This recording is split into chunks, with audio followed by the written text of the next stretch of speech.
কাল্লা মহকুমার 10টি সার্কেলের প্রাথমিক বিদ্যালয়ের ছাত্রছাত্রীদের নিয়ে মহকুমা স্তরের শীতকালীন বার্ষিক ক্রীড়া প্রতিযোগিতা অনুষ্ঠিত হল শনিবার মাজিদা গণবিদ্যা ভবনের মাঠে। পূর্বস্থলী উত্তর চক্রের আয়োজনে 10টি সার্কেলের 300-র উপর প্রাথমিক বিদ্যালয়ের ছাত্রছাত্রীরা অংশগ্রহণ করে।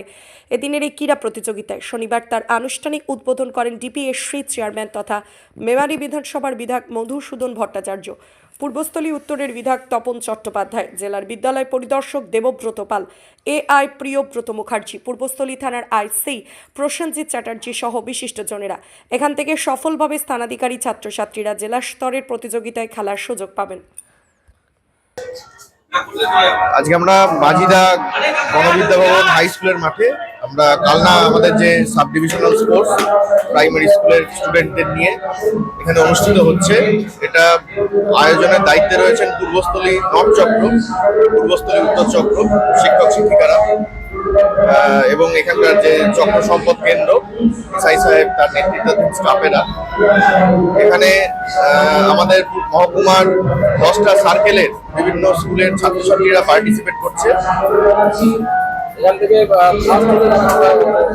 এখান থেকে ফার্স্ট হলে এরা সাব ডিভিশন থেকে জেলায় যাবে, জেলা স্পোর্টসে গিয়ে অংশগ্রহণ করবে, সেটা ফার্স্ট হবে। তারা কতগুলো ইভেন্ট আমাদের সার্কেলে যেরকম ইভেন্ট ছিল যে সংখ্যায়, সেই সংখ্যক ইভেন্টই থাকছে। প্রতিযোগী আছে প্রায় 300-র ওপর।